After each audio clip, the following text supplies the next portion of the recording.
गजानन कीर्तीकरांवरती पक्षांतर्गत कारवाईची शक्यता आहे।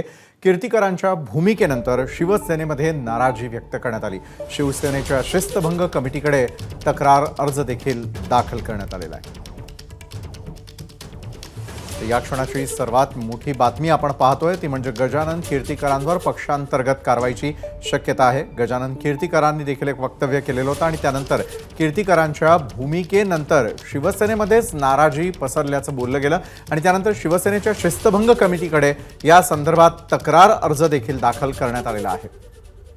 कीर्तीकरांनी आपली खंत तर व्यक्त केलेली होती, मात्र त्यानंतर आता नेमकी काय कारवाई केली जाते यावरही लक्ष असेलच।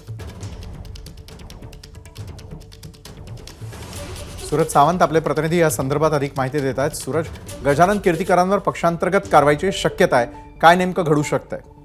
विशाल, एकूणच पाहतोय की लोकसभा निवडणुकीमध्ये गजानन कीर्तीकर हे शिंदे गटातून कार्यरत होते, मात्र ज्या पद्धतीने काम करायला हवं होतं पक्षाचं त्या पद्धतीने त्यांनी केलेलं नाही। याच विरोधात आता शिशिर शिंदे यांनी पत्र लिहून पक्षश्रेष्ठींकडे तक्रार केलेली आहे। त्याचबरोबर शिवसेनेच्या शिस्तभंग कमिटी आहे त्यांच्याकडे देखील ही तक्रार केलेली आहे आणि गजानन कीर्तीकर यांची हकालपट्टी करावी अशी एकूणच भूमिका या पत्रातनं त्यांनी मांडलेली आहे। हे संपूर्ण प्रकरण आता शिस्तभंग कमिटीकडे गेलेलं आहे आणि त्यावर आता शिस्तभंग कमिटी काय कारवाई करतं हे पाहणं महत्वाचं आहे। मात्र कीर्तीकर यांनी घेतलेल्या एकूणच भूमिकेवरती आता भाजपकडनं देखील टीकेचा सूर होत आहे आणि शिवसैनिकांमध्ये त्याचबरोबर शिवसेनेच्या नेत्यांमध्ये देखील मोठ्या प्रमाणात नाराजी ही पाहायला मिळत आहे। त्यामुळे एकूणच या जागेसंदर्भातला जो निर्णय येणार आहे तो तर अपेक्षित असेलच, मात्र कीर्तीकर यांच्या एकूणच राजकीय भवितव्य देखील प्रश्नचिन्ह या ठिकाणी उपस्थित राहिल्याचं पाहायला मिळतंय। त्यामुळे आता कीर्तीकर यांच्यावर काय कारवाई शिवसेनेतनं होते हे पाहणं देखील तितकंच महत्वाचं आहे। मात्र हे संपूर्ण प्रकरण आता गांभीर्याने घेत हे संपूर्ण